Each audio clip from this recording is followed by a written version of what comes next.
Many people who are doing fine, they love the holidays and holiday shopping and the spending and the buying the new outfits and budgeting for that expensive restaurant, buying the food for a holiday meal.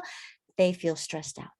And usually from what I'm hearing from my clients and in coaching groups where we're still training, and from what I'm reading in all my studies, and just society and my girlfriends and my guy friends, people feel the undercurrent of stress about their money during the holidays, even though they're doing fine.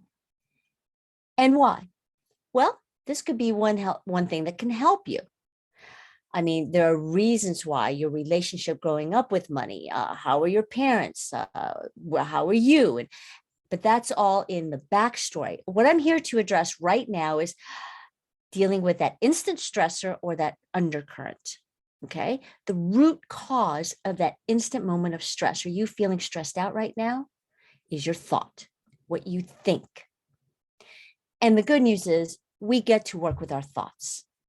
We get to see our thoughts, become aware of our thoughts, and use our thoughts to change that thought, use our thoughts to change our emotions. And when we change our emotions, we change our reaction. And in this case, we're talking about stress.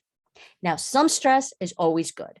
We need stress, fight or flight. It prompts us, it drives us. A little bit of stress, like a stressor will fire something. That's how champagne was discovered. There was pressure from within.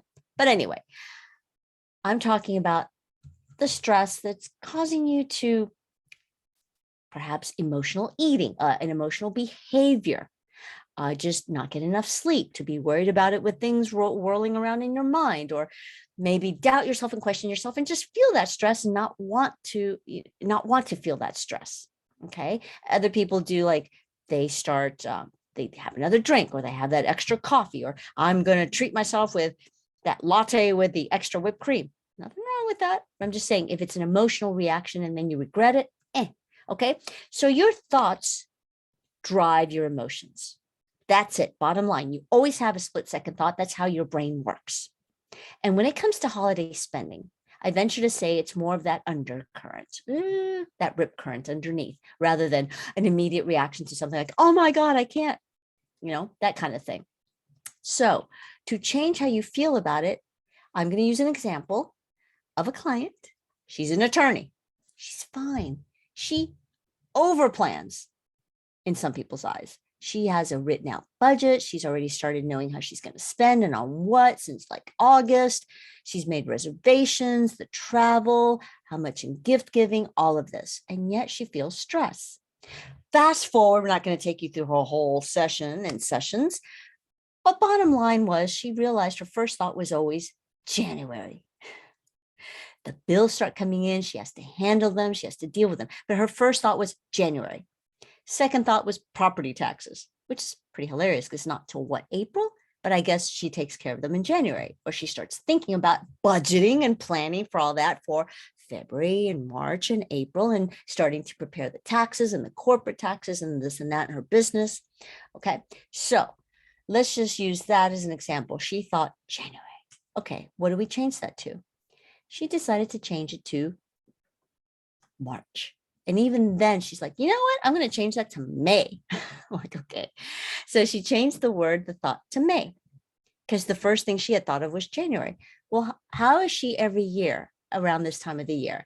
She realized, fast forwarding again, that she feels the same way every year about holiday spending. She looks forward to going out and gift getting and all that, and yet she feels stressed out because she always thought of like right after Christmas. So instead, how does she feel in May? At first she thought March, but you're still dealing with the April taxes and all that. May, she's just gliding through, preparing for the summer, preparing for the fall. So what I'm saying is, in my coaching, we take it from the thought. And most people, especially women, yes, I'm broad brushing, but that's for a reason, because that's what I see and that's what I hear. Most people, men too, my male clients, come up with how they feel. So backtrack it. Okay, you feel this way. Why? What was your first thought? And then they always come up with a thought, because your brain works that way. You think of a thought, it makes you feel that way. So what did you think of, or your way of thinking? You take that thought and you tell yourself, or you replace that thought with another thought to neutralize it. I like to neutralize it, not wishful thinking, but actual factual thinking. So some people, and this is from another method of a doctor who said ways to handle anxiety, and it matched up with my ways of handling stress. Ask yourself this: is it true? Is that thought absolutely true? Well, the first thought is that true? Yes or no? That's Ronnie saying yes or no. Cut dry. Yes or no? Well, it could be no backstory, no weeds, no perhaps this or situations. Yes or no, purely, is that thought true? Yes or no? Yes, but no, just answer yes or no. If it's not true, it's no. Yes, it's true. Even if you're going to have percentages, I tell my clients, if you're going to have like criteria and asterisks next to it, and yes, if it's there's any truth into it, is it true? Yes or no? Yes. Okay. How much of that is true? Are you 100% sure that that is absolutely 100% true? And usually they come up with no. And okay, what percentage, for example? Sometimes the percentage thing works. 99% sure that, oh, I'm sorry. In my attorney's case, it's false. It's not true, but not totally. Well, how sure are you that in May you're fine, that you paid all your bills in January, you paid your taxes, you paid the property tax, and she wanted to give herself a margin of error. So 99%. That's pretty darn good because she has proof that in the past she always has. So she's 99% sure that everything will be fine. But instead of wishful thinking, which still doesn't cover it with proof, is that thought of worry and fear of not being able to pay the taxes. Is it true? No. 100% true? No, I'll give it 1% because things can happen. You never know. Okay.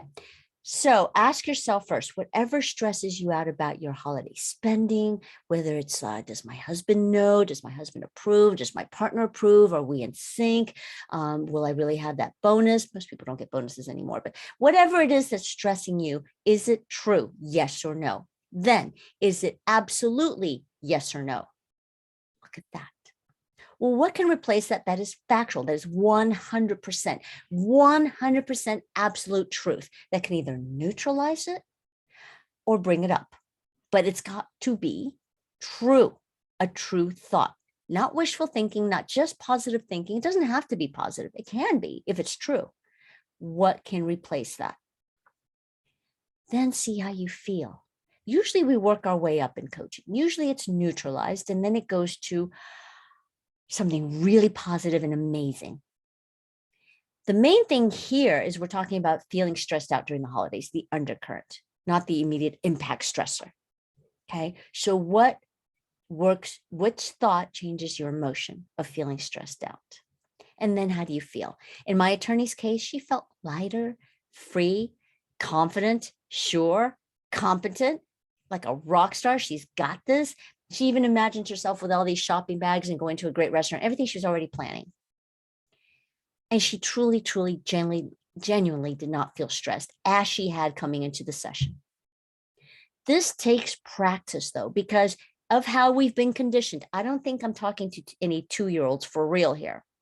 If you're above the age of 5, you're already conditioned to think certain ways. If you're 10, you're conditioned more. If you're a teenager, and so on. So you're probably anywhere between, I don't know, in your 20s to your 60s, maybe more.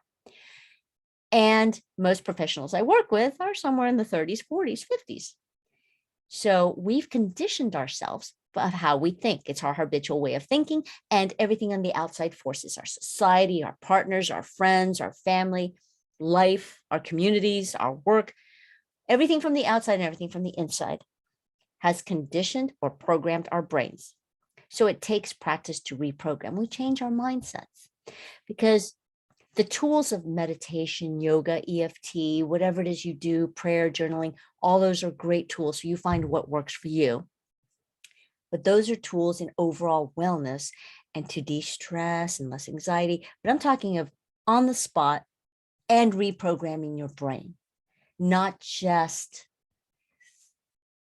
tools of how to reprogram your brain, but what reprograms your brain, your thought. which is what you do in meditation. You're in the moment, you're in the present. But to change, if you are stressed and you meditate and you do the journaling and all this, what can you use? Let's say you journal about your thought. Why are you stressed about this? Why are you worried about this? Journal the thought is what I propose. And in coaching, we get to it right away. It's streamlined, it's fast.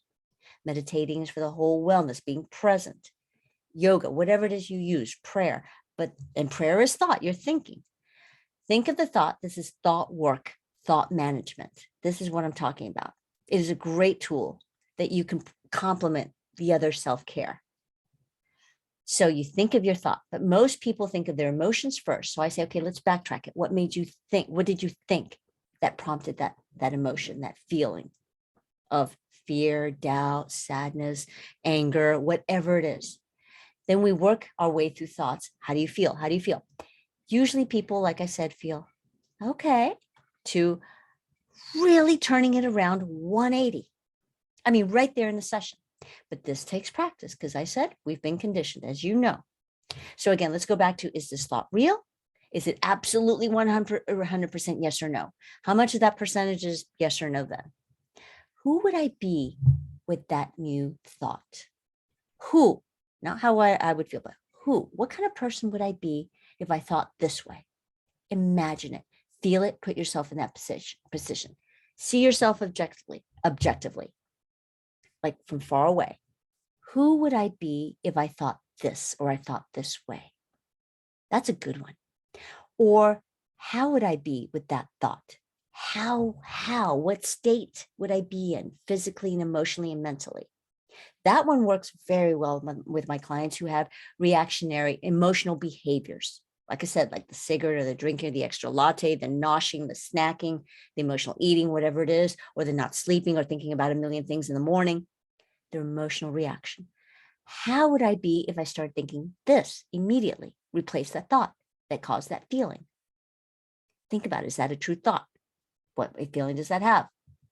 Again, this is progressive, but you can change how you think. And it takes practice. And it takes first getting on the right track to know how to do this thought work so you streamline it. So it just becomes part of you. It's a method and then it just changes your mindset. It really does. So with my coaching, I get you on the right track, guide you how to do it correctly so that it works. Correctly, I mean in the correct manner so that you know that you're doing the thought work to emotion, to feeling, to all that. And then progressively, you start changing the way you think.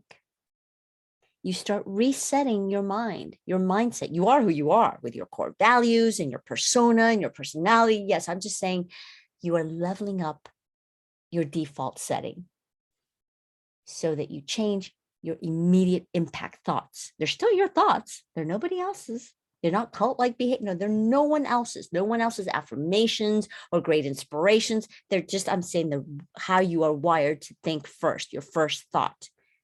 The inspirations, the affirmations, going to church, hearing the gospel, whatever. Yes, those are great tenets, which help you either fit them into, yeah, I think that too. Oh yeah, that inspires me, that motivates me. Fine. I'm talking about changing your initial thought, how you think. How do you think? What's your first thought? And it can be optimistic, pessimistic. I'm not qualifying. I'm just saying, what is your first thought? And you analyze it immediately. You change that thought. So working up to this, you progress.